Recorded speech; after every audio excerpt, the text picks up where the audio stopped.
Ừ.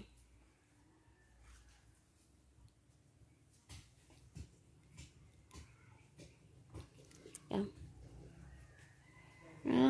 này leo lên dài mẹ luôn. Nè cầm đây con, đi xuống.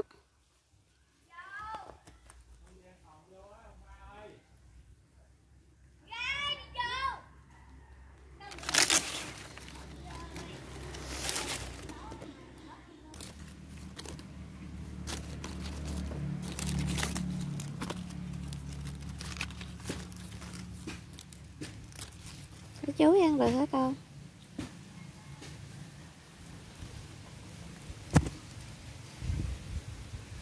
Nè dê ngu ngu đó nè.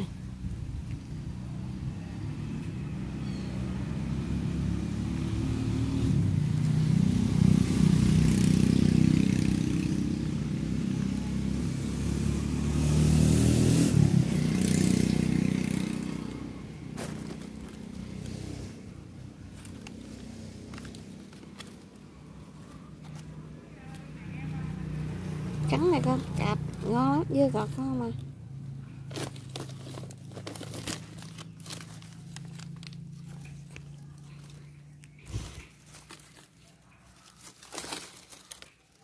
Đi ơi, đi ơi nè. Dưa đây không ăn gì con.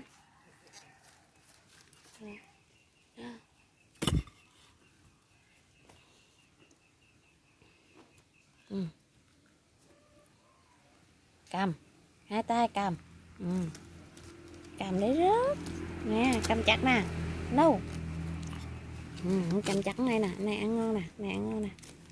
Ừ. Cầm hai tay. Ừ. Ừ. Ừ.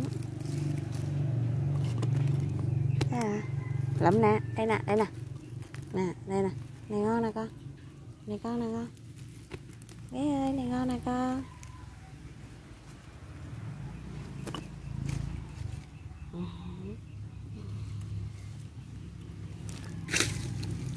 Ừ. Ừ. Ừ.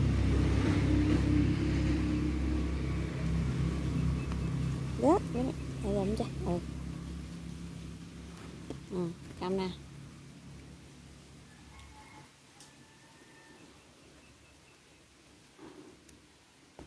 Rớt.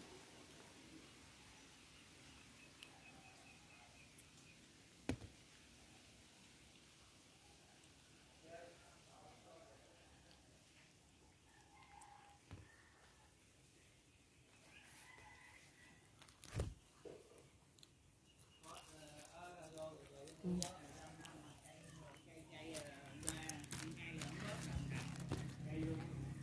Đây. Dạ, dưa đéo ăn con ăn gì con hả? Ăn gì ăn bậy gì á?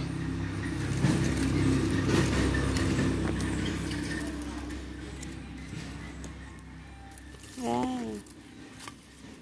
Dưa đâu? Dưa của con đâu? Dưa của con đâu con? Lụm dưa nè.